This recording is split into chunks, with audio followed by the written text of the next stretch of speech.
Hello, dear friends, and welcome back to the Love Collective podcast with your host, Samantha Jones, and our special guest today, Matthew Hayley.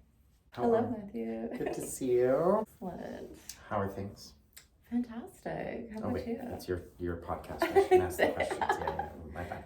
Amazing. Honestly, incredible.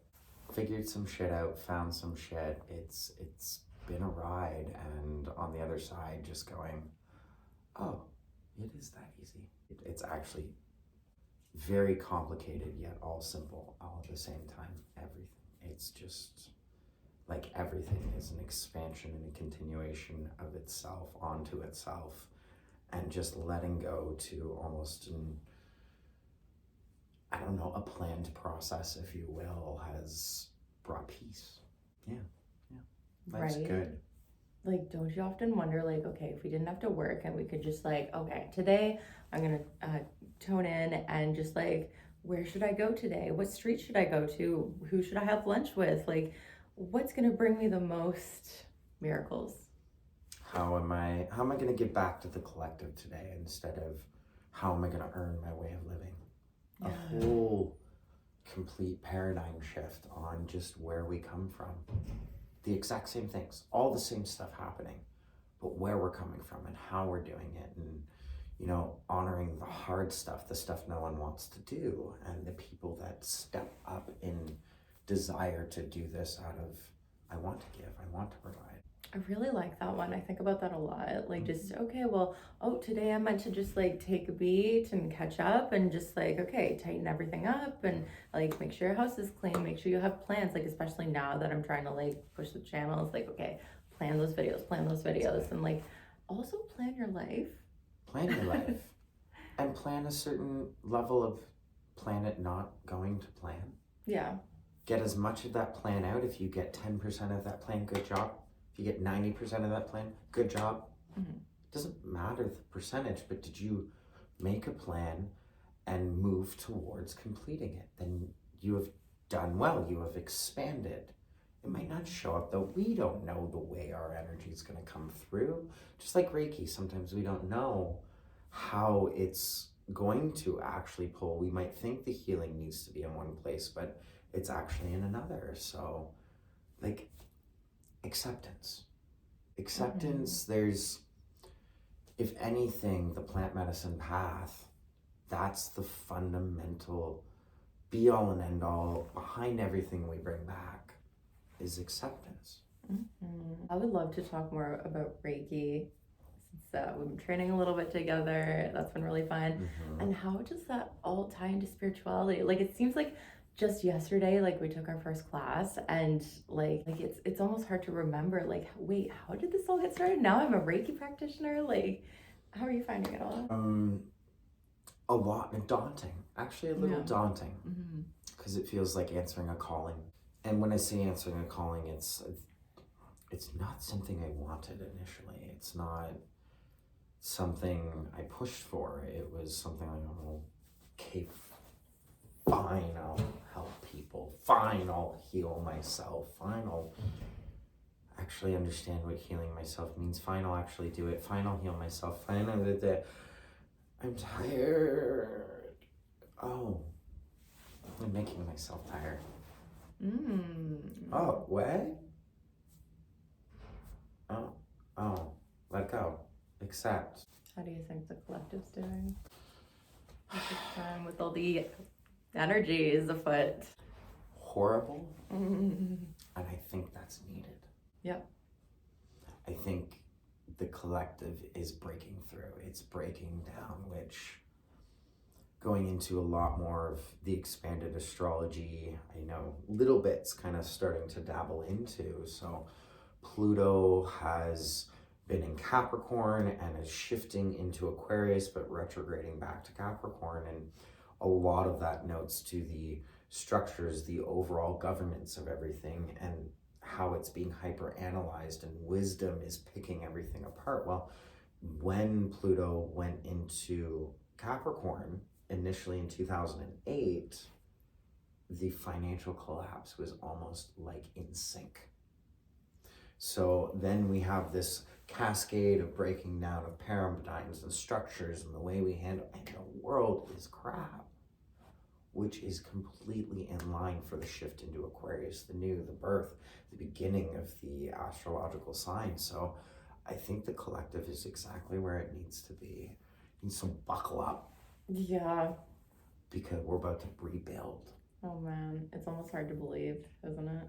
It is. Like when I look back and I'm like, prior 2008, prior 2000, like going back to childhood, I'm like, this, where I'm at in life, the experiences I'm having are the last thing that I expected. It was actually everything I tried to avoid. Because I was scared. My mom freaked me out. She always knew things. She was very clairvoyant. Yeah.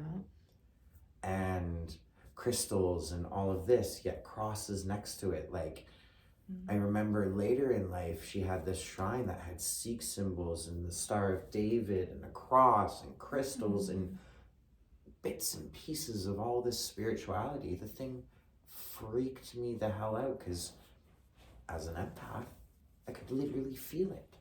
I don't know what's going on.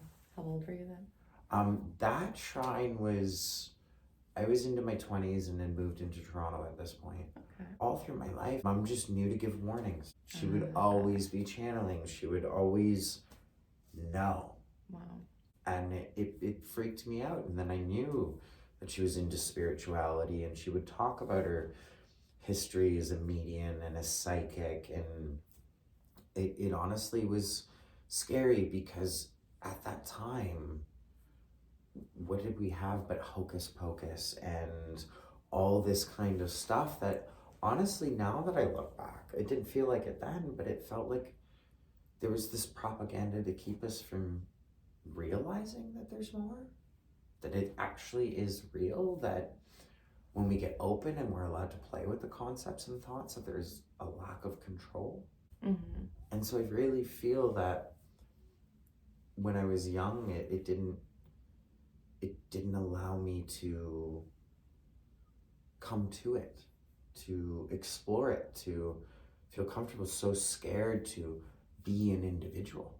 Wow. Yeah, big time. Because you only hear like the horror stories, like, oh, masturbation is a sin, like, oh, God's always watching, like, oh, you're gonna go to hell, like, yeah, picking up a lot of that in school, like, just like religious shame and people like breaking through that and like finding spirituality within their self and like realizing, oh, it's just like I get to feel the God within me when I meditate. Like, oh my God, it's just like everlasting love. This is amazing. This is all source. Like, this is how it's meant to be, not like on the news where you see everything negative light. What if we saw everything in a positive light?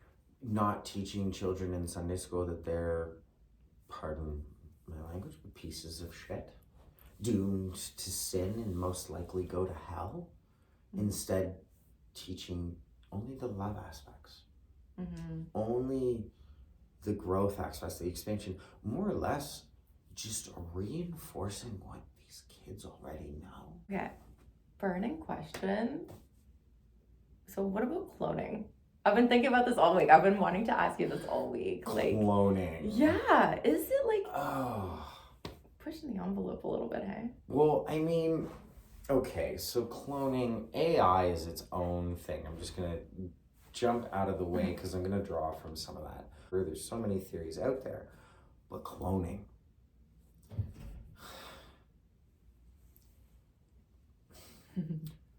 Okay, first off, there are a billion ethics to getting to it. Let's get past all of that and let's just say you could clone perfectly.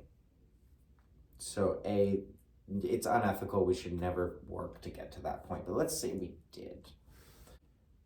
I don't trust the collective and the human race to respect anything made by us in any fashion or facilitated to creation through us, because we are creators. We have the power of creator. So like, let's go broad and esoteric. Let's take the egos out. So are we supposed to create clones? Who's to dictate that? Like, to form an opinion first, like, you have to pass judgment if we're going to step back from judgment. Observation. I have concerns. I have concerns that successfully cloned, a clone would not have the same agency as a human being, yet it is a sentient being. Look at how we treat animals. Yeah. Look at how we treat children. As property, as hassles, as nuisance. How dare you talk down to anyone who's young? That's how they get smart, is like, you gotta talk up to them. That's how 20-year-olds have all the attitude. Yeah. Because an adult gave them attitude and taught them how. I heard that from a neighbor. I literally screamed. I was like, you know what? No, I'm crossing my lines here because this is protection of youth. So if we have all of that going on in society, AI will be property, clones will be property. Hell, and you get into deep enough conspiracy, we're all property. So it's a deep question. I appreciate you trying to articulate. Well, that's it. I'm not going to sit here and say, because that would be to avoid my own path. Because, well, what would that look like? Yeah. Well, first off, there's lots of suffering to get, but then we've got expansion. Then there's no such thing as suffering, and then there's, what about the baby that was a freak accident that was on this planet for, a week? And then suffocated because of this or that genetic, completely, let's absolve the parents of anyone of anything, but just a happening. How special is that soul? As if we get into these deeper spiritual beliefs about what was before, and we're all coming here on mission to be part of the physical, that how special is it to say, I'll only go for a week. I'll only have a taste of that experience. I'll only do that so the ones that I interact with may grow. Because when we step to that, because if you're going to the other world, if you're going to come here, you have to remove so many egotistical bounds, so many things. Like, my biggest problem with spirituality is it's heights, not depths. Yeah. It's heights, not expansions. Yeah. It is still egotistically structured in the way that it is described. Majority who've had genuine touches with ego death style stuff still have almost inflated ego approaches because they went after the ego death. And I say this as an experience because my actual ego death came, I wasn't expecting it. We can touch on that one later for sure. I'll put a note in that. But it wasn't in Mexico, it wasn't in the jungle. That was an inflation. So it could be popped. Oh. It's very, very interesting. And I believe in ego death is a thing over time, and you need an inflation for it to pop to die. Yeah, you can't rush it. No. Like, oh, I want to change. Like, patience, do it. Well, no, you had an ego death till it integrates. Oof, that's a good one. So if you had an experience and you're walking away going, I killed my ego. No.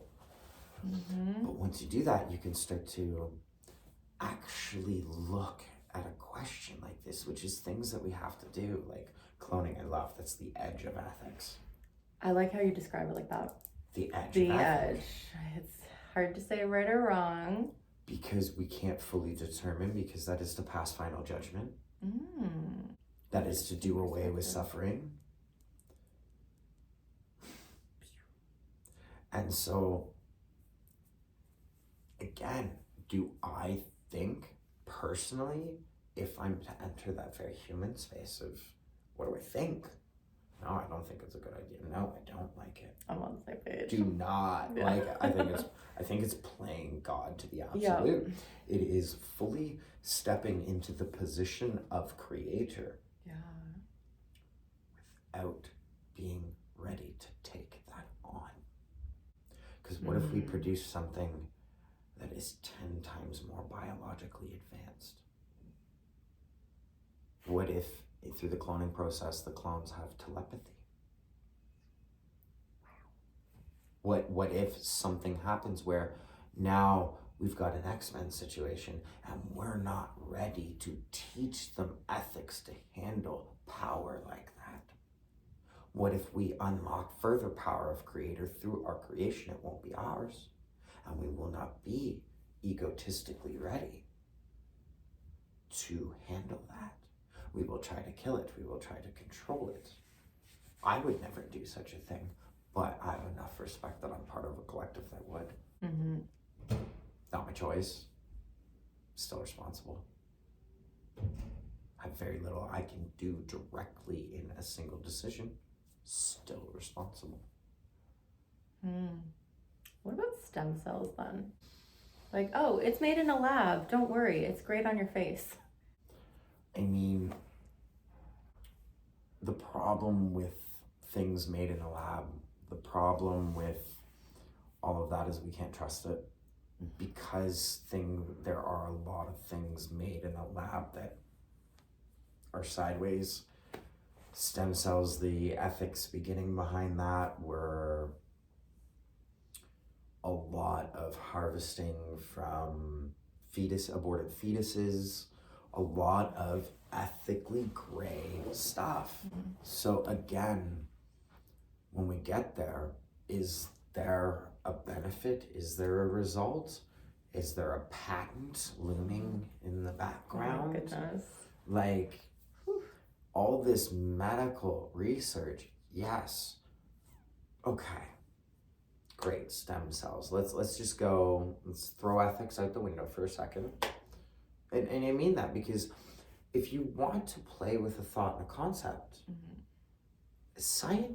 scientific process, the scientific method is to come up with a theory and a hypothesis and look to disprove it by changing and controlling variables. So if you want to take that metaphor and bring it into consciousness, because we are scientific method within consciousness allows us to expand perception, multiple perspectives, to create a larger perspective, to have more of a tangible sense towards objective reality from our singular subjective. So when playing with this, let's take a moment and observe things. Okay, you know what? I'm gonna leave ethics out the window. I'm gonna put myself in a person who doesn't care about that shoes. Okay. So stem cells, lab work, all of this. My question is, okay, pragmatic, spectrum level. I don't care about ethics. I don't care about feelings. I care about results. Yeah. Why are we not eliminating meditation? Removing of all processed foods? Why are we not respecting research behind daily moisturizer making your own face lazy? Yeah. Why good vitamins, lack of GMOs, organic food? Approach all of that first, the all-natural route. And if the all-natural route still is not working, let's blame some sort of genetics messing with the world, and okay, fine, stem cells. Okay, fine. Last resort. It's an ethical gray area to see the result through. That should instantly be a last resort. Yeah, it's similar thought process I find with like the tube babies. Because we already know that if you're not held enough when you're young, you have all these attachment issues, like it's just not good, you cry more, you're more depressed when you get older, and so on and so forth like that. So it's just like, honestly, I want to just bring up like, hey, trust your intuition. Does it feel right or does it feel wrong? Like, what's your gut instinct? Well, asked in my opinions what I think, my gut instinct, my feeling, nope. Yeah. All natural. Yeah. All natural routes. Like I'm personally, I don't know the last time I appeared, but I just shaved off my beard 3 days ago, 4 days ago. Yeah, this was like a recent thing. And taking it off, seeing my own face and going, oh my gosh, I'm not getting wrinkles. I am looking very young for my age. Yes, no, you couldn't.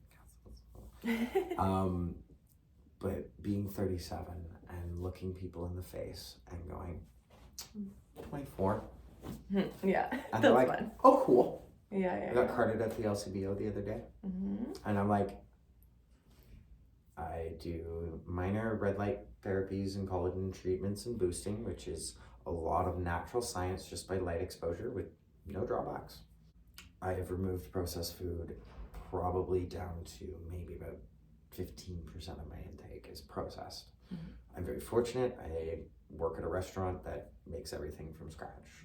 So from that alone, I am noticing my body is getting healthier. It is getting younger. I am getting more fit.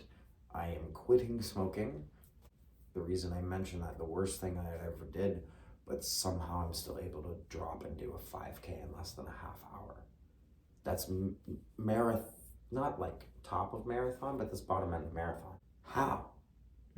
Well, I know you've told me like, oh, I just like spiritually like tune it out, or like I tell myself spiritually like, nope, that doesn't affect me. Like, I want to tell our viewers more about and how incorporating spirituality into your life on the whole, like well-roundedly, allows you to not have wrinkles and do the 5K, and like it just makes everything easier and better, and it just improves your life so much. And you were asking, you know, what was the biggest, where did spirituality start for me? And we were talking beforehand, and it actually started stumbling on to what I'm about to describe.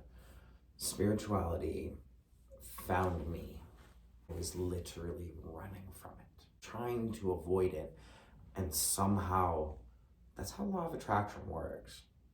What's the core attraction? Spirituality was there. That was my core attraction. You can usually bring your core attraction to one word. You can't boil it down to that. It's not your core.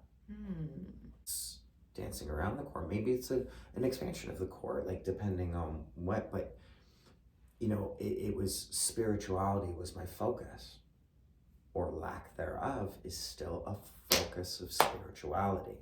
So I did it, breaking a world record out of nowhere. So I broke the Guinness World Record for most distance in 24 hours for indoor go-karting. This was random, it just happened. I was league karting and I threw it out there as a funny thought. Next thing I know, I'm getting approached seriously to try. Next thing I know, I actually did a trial where the math worked, and they're like, well, if he can be, and this is where it relates, because if he can be inhuman, then he'll be able to do it. That was the initial statement. Wow. Statements started coming up. Oh no, we wonder if you poke him, if hydraulic fluid will come out. This is the stuff that started getting described about me. Meanwhile, I'm the geek. You wouldn't tell, and even now I look very small in stature because I am very small boned, but I was frail. My biceps were about that big. Like when I was entering all of this, I was not the pick. I was always picked on and bullied and physically, because mostly I was scared and traumatized from childhood of the few times I fought back, and the discipline that came from that. So going to do all of this and break all of this, it was to give back to the hospital and raise money for the place where I lost my mother. It was to avoid leaving a career and what that actually meant, and that I was being honest to the toughness in this world and everything that had eaten me apart inside. And so very plainly now I can admit that they said, come spend your life on a go-kart track. Come train, come go-kart, be in that go-kart all the time. And I was like, yay! Deeper inside, my inner child was like, you mean I just get to play? All I have to do is play? Ooh, talk about healing, spirituality, that's where it begins. is when your inner child gets a chance to really explore. Oh, big time. And since I know you, would you say when you were winning the go-karting, was that when you had your spiritual awakening? Yeah. That was, yeah. The very first major moment, I can put it down, this moment on track has a conscious equation to the entire record. So we're talking 10 seconds has a conscious time equation to the rest of the record, actually a little bit more. Like, I mean, there's that and then all the time in the record. So it almost felt like 2 or 3 days went by in that 24 hours. And I remember it was a compounded set of series and it was a couple of hours, but when the 10 seconds compounded. So I hit some sort of like, I was down and out and I was like, I need a sign. I can't make that, like, sorry, I remember this deeply.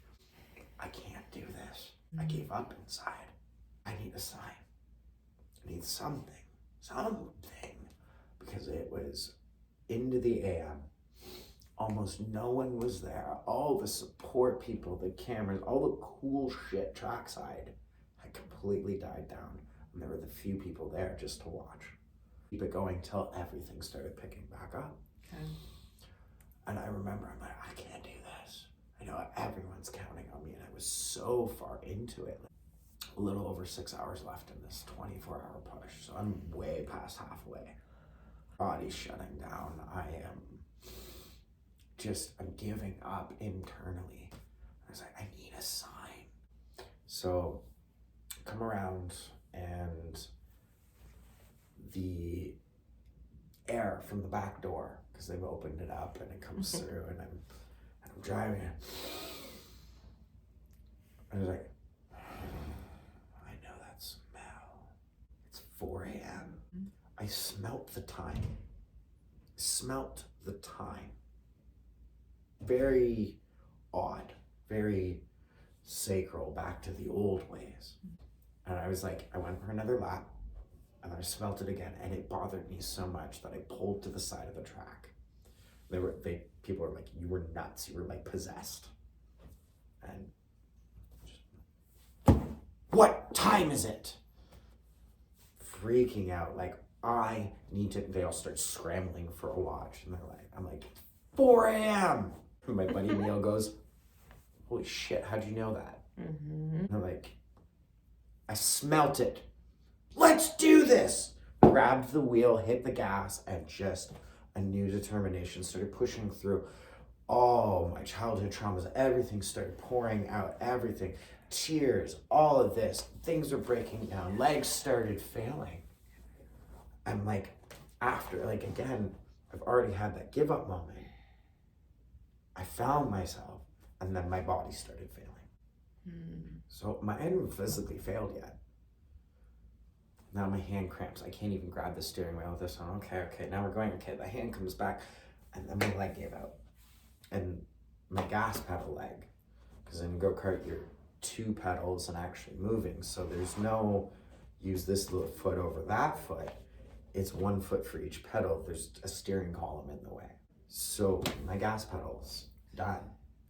Gauge a brake pedal, let off the gas early, but I need that. So what I did is I just started pushing down, using the levers, pushing my leg against the shaft of the go-kart to make sure it actuated, and I pushed the gas pedal down. I did that for 20 minutes. And I was doing laps about every 17 seconds.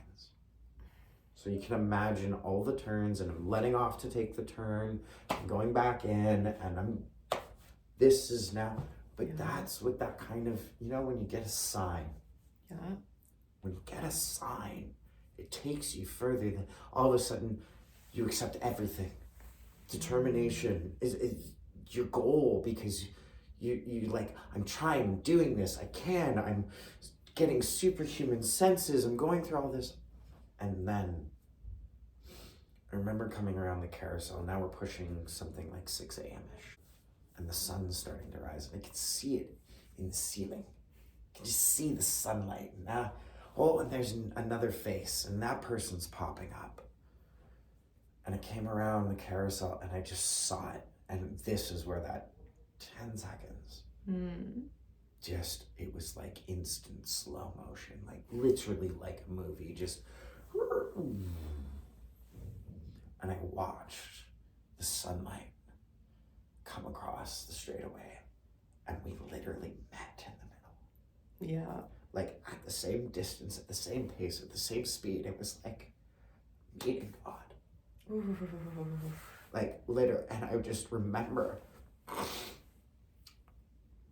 like all this time had passed and so much had gone on, and then I was back on the track.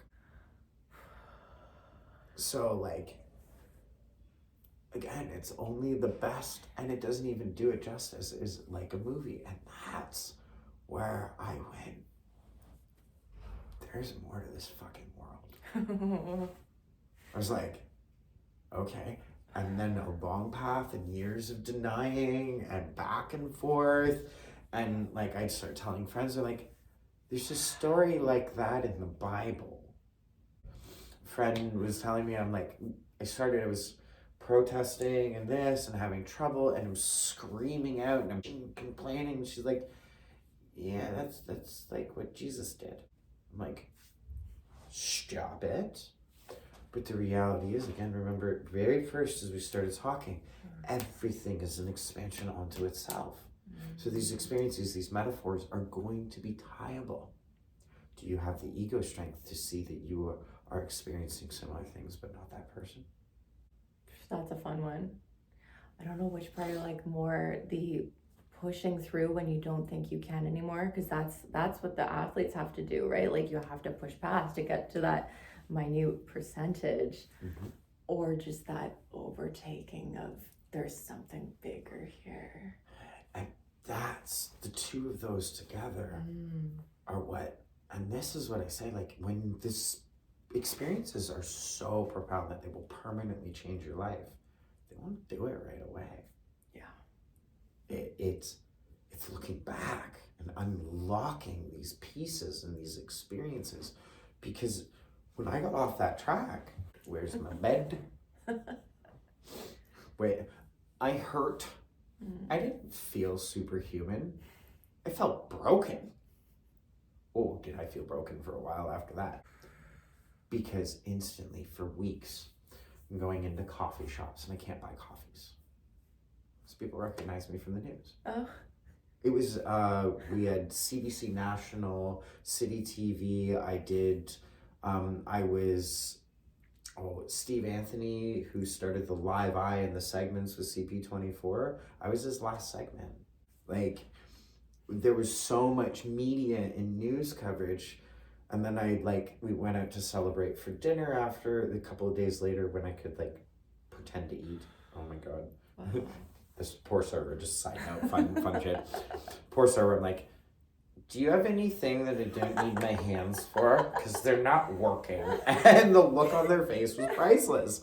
We decided on a quesadilla. But then he told his manager, and his manager saw the news segment, and we didn't pay for dinner. As quickly as all that came, gone. And then all that's there is people who want a piece of me at the go-kart track. Everyone wanted to now just beat me. And no one could. It's my home track. I've done more than anything. I know every inch, every layer, every change, temperature change, everything. Like when you have a home track like that, you just, no matter how good someone comes in, they're not going to be able to compound enough knowledge to beat you. So yeah, I had that. And then I walk out into any other go-kart track and playing field leveled. It was this push, and that was the first time I had my ego really hit, because it was inflated and then popped and then inflated and then popped and then inflated and popped, and I was like, oh, it's my breath. The reality is it's all an illusion, even the breath. There are people who push and do that, and food intake, there's a lot of cool stuff out there. Yeah. And I started to realize that the ego is part of oneself. When you kill an ego, there's still another one that bursts back in its place. Or you manage it and maintain it. There are many ways, but it ceases to function the way it did. It will not empower itself the way it did. You might have to kill it a couple of times before you get a really good one. Integrate. Gentler. Let's take a little water break and Sure. we'll regroup and we'll see what else we have to say for tonight. Okay, we are back with some more burning spiritual questions. I mean, I still can't get over like the golden light, like especially my teacher the other night, she's like, oh yeah, I do my Reiki attunements with gold light. I was like thinking like, oh yeah, that's like more of just like a hug from the sun. Like that's so like, there's white light that you can do, but that's like more like pure almost. So I'm like, I was like juggling up in my mind like, but the gold light is more like divine. There's an extra boost of flow with something in that like yellow.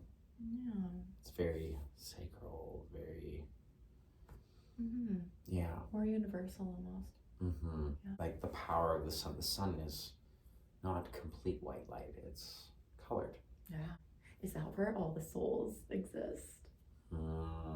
The thoughts I have before I go to bed, you know what I mean? Like you're just lying there like you're almost asleep and then it just comes like, what kind of thoughts do you have before you go to bed or when you wake up, or just random throughout the day, like just esoteric, like, yeah, why is it like that? Like, yeah, I mean, this is my workplace. Is like, what do you think? I'm like, you guys can't handle this, all right?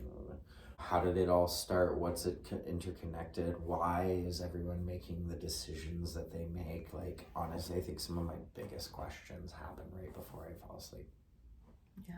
The big ones. Like, why do people not just seek for love, honor, and respect, and instead gaslight themselves into greed and selfishness and like, I really mean that, is gaslight themselves. It's how we get away from spirituality, is we just gaslight ourselves away because we're taught to. And so, yeah, when that light came through, and I mean, that feeling I've never forgot, and it comes and goes in different experiences, and it's always when it's there, it's like, I was telling you, it's like this buzzing, like when going and getting message from the church and from medians, it's that yes buzz.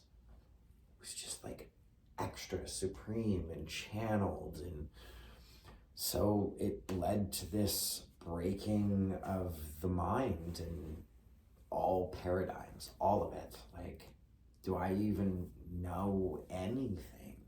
If I was the weakest, because this was my self-image going in, if I'm the weakest, most pathetic, can't do, but yet I can. So I functionally disproved all my beliefs about myself.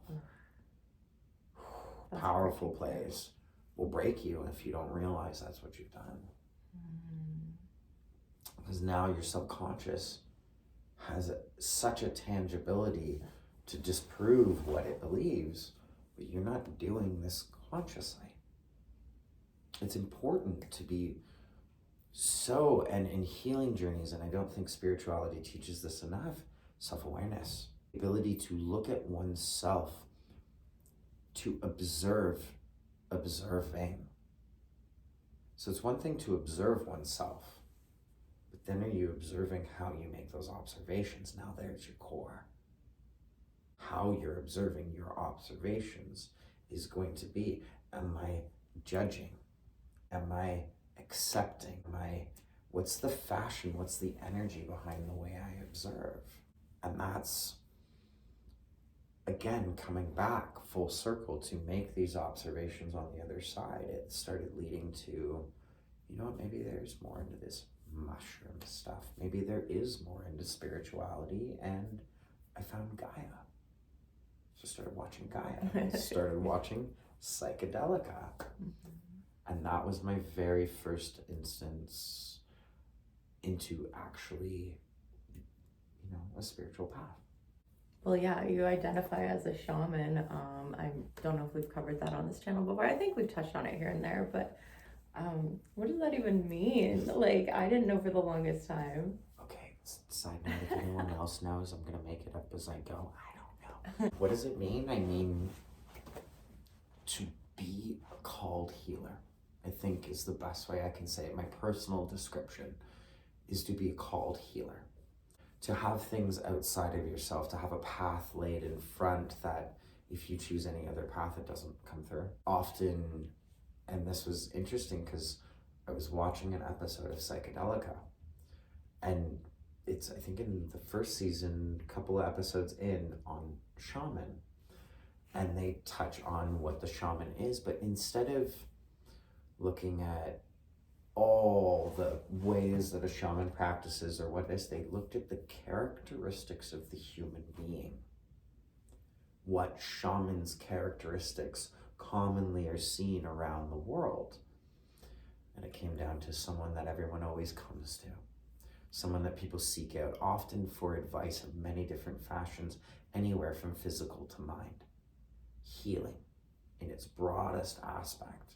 These are people that are taught and called to, often when you get into tribes of spiritual and it's one shaman recognizing another, or a dream happened that started to come true, or this, and then they go through initiations and training and all kinds. It's not, I help people.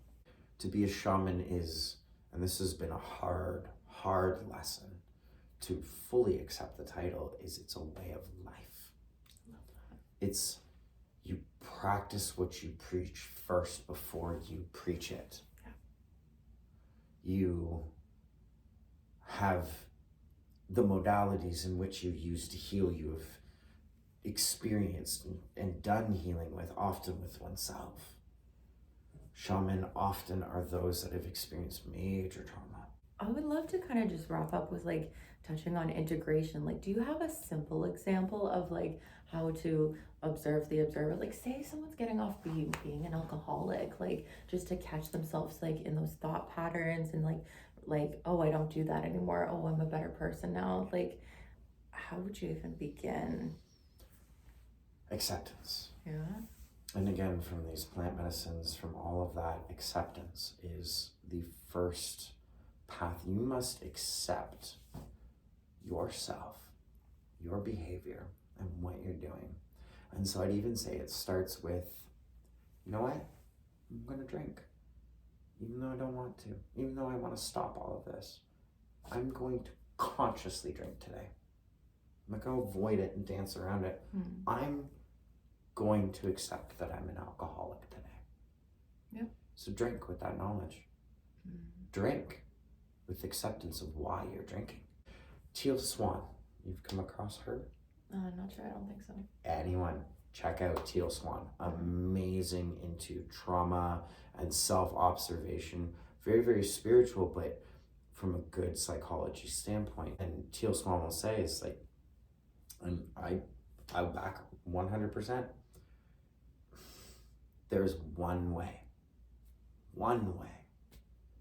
to get through your trauma, and that's to go deeper. Yeah.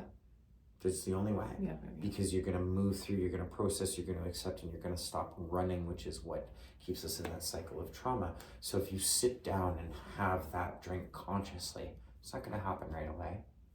You do it for a week or two consciously, you're going to start to have less. Then a distaste will grow. Yeah.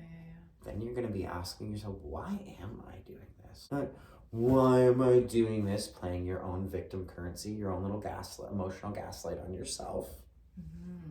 But a dumbfounded, wait, what? And then one day, making the conscious decision to drink this. Make the conscious decision to put it down. Because you can't make the conscious decision to put it down if you're not making conscious decisions. If everything you're doing is from a subconscious reactive point. And that's where I come to shamanism, and where I come to that and I work, my specific modality is with the mind. How are you hurting yourself? How do I break world records? Well, it's the exact same stuff. is a state of pure acceptance and observation and allowance. It's an offering to oneself and the way and observing yourself. So through all of this, if we just simply can take that pragmatic observation and respect it and go as far as, where am I zapping my energy? Where am I hurting myself? Taking in science of understanding of raising of cortisol levels, anger, the power versus force scale, all of that compounded to observe happiness. Everything, all these walks, all of it. Happiness is the other side of love.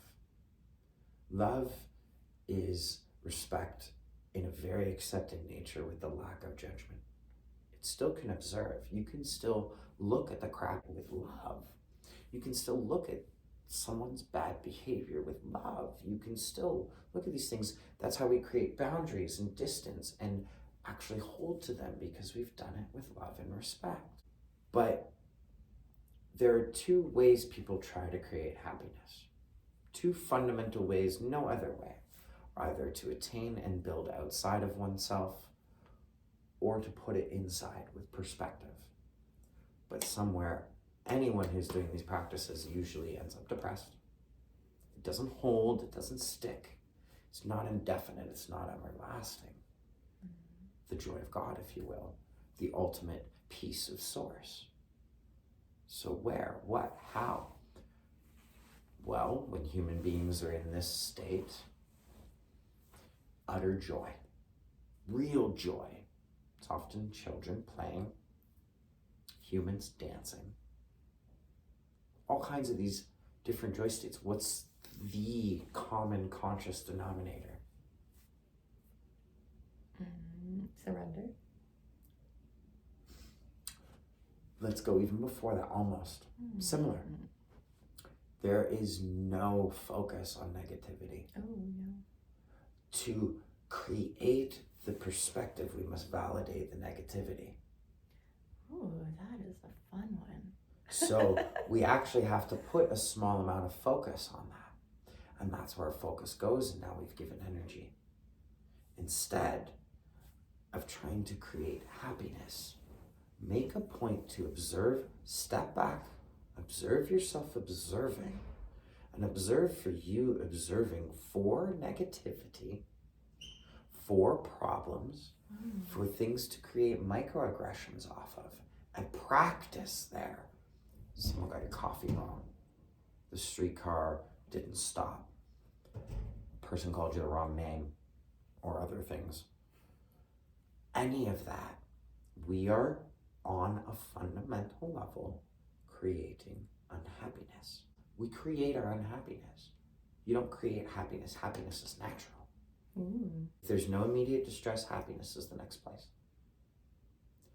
So when we're not in immediate distress, we are creating that. Because going back to prehistoric times, the way the brain functions, all of that, that's our fight or flight. We're always looking for the next danger. So the next path of consciousness, enlightenment, spirituality, no matter what you believe, even atheists, is to observe that. Observe us observing. Because we come back so far enough that now we can actually pay attention to ourselves, not applying doubt, not applying conscious choice, not applying the understandings that this will not serve me in any way, whether it be strength or that yes, I can do better with my anger by funneling it and directing it. True, I will do better by funneling my anger than letting it run rampant, 100%. But do not gaslight me with that explanation, or gaslight yourself by avoiding that you will still do better in the absence of anger. I think that's the missing piece in what I just learned. Where have you heard of this one where it's like your soul essence and then like your past triggers, like not feeling heard, whatever, and then your coping mechanisms and like the false self and like that's all like clouding your essence, but that's like the integration like action part. Like, okay, yeah, you gotta work on yourself first and then be aware and like mindful. And it's a bit of a process, but like could you ever imagine like not At this point, I can't.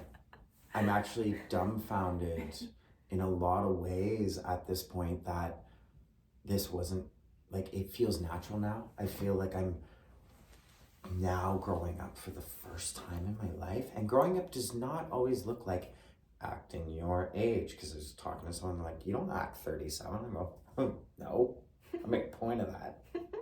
I'm a kid. Yeah. Because right there, did you see the joy? Yeah! I know. I love being happy. I'm not creating any kind of worry. There's a camera. I know that's going out there. Good. Because right now, there's no problems. There's not a leak. There's not a child in distress. There's not all these things. I don't need that level of maturity that, yes, I do have. I can buck up and be more mature than when it calls for it. But it doesn't always call for it all the time. It's again, by making these observations and seeing how we're approaching and judging the world around us, then again, you got to keep stepping back till you get to a point that you're observing observations upon observations that judgment dissolves. And all you're doing is seeing what's going on and going, and adjustment here. I'm going to let that go there. And most adjustments, let go, breathe it out, let it go. I don't know how that Disney stuff goes, but it's like, just let go, just be. You are, you exist. No more is needed. Yeah. Like, the toxic stuff is completely turned around on us, but the essence is in them. Just reverse that stuff. Like yourself, like the whole so what atrocities. No point in getting into it, but I do want to know atrocities in my childhood. So what? If I am to love every aspect of who I am in this moment, then I have to accept that at a fundamental level that things happened and they are not happening right now. If we go back, and this is one thing I was doing in a mushroom journey with someone, you can't try to change any aspect. You will not have this relationship through this past person's writing that you have with them if you change any sort of aspect of the relationship you had while they were living. You won't have this. You can't guarantee that. You are more likely not to have this. You already are connecting with them the way you wanted to. And they couldn't have been living for you to do so. Mm-hmm. And we are still connected. And then when we let go of our death stuff and so on, all of a sudden, boom. And at that piece of, if you can go far enough back to pick apart and accept everything, you can start living in the now. It will be, because you will be happy, because you will decide to be. Because you are making that decision for yourself. Why is that so scary? Because that is responsibility. That's growing up. Spirituality, if you ask me, is simply the path of growing up, letting go of control, saying there is something grander than me, and I am part of that, and that is me. Not needing anymore. Literally removing the need for validation because you are.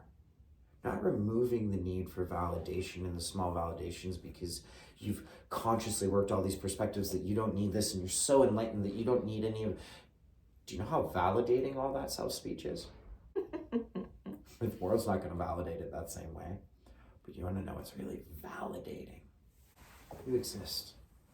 And you're beautiful because you do. And if you want proof of that, why does a baby have inherent value? All of us. Even animal kingdom. Babies of different species. Why does a baby have inherent value? All it does is consumes, cries, whines, inconveniences, need constant care. Why does it have so much value? Because it exists, and it is innocent, and it's a being. That's it. That is a baby's inherent value. You never lost that. You just lost sight of that. Wow. Lots of mind expanding thoughts. Yeah, this is just what I want to bring to you guys, like opening up the ideas that spirituality is not just praying to God. It's becoming more of yourself, feeling the spectrum and the breadth of what life is, and becoming more whole and just experiencing everything. I love that. Yeah. Someone was asking me the other day, like, but you seem so, because I managed to talk to atheists and science people, and I'm like, honestly, I really had a personal realization that my path to spirituality was through science. Energetic fields, quantifiable things, disappearing particles. Yeah. The edge of science is where you find spirituality, which means it's just going to keep compounding and going. So hop on board. Amen to that. Sweet. Let's wrap up for tonight. Thank you so much for being here, Matthew. No, I appreciate these talks. Like, it, even as I put all this out, it gives me a chance to again observe and then observe and then observe. Everything is just a simple expansion of observation, a new joy in life. So thank you. Awesome. Let us know if you want a extended, maybe like a 3-hour podcast, because I could talk to you all night. Aw, well, I mean, if you throw it in and get a likes, I'd be happy to come back for a live, answer some questions from people. I don't know if you want it. I'm here for an event. Wicked. Thanks, guys. Blessed be. Bye, Ciao for guys. now.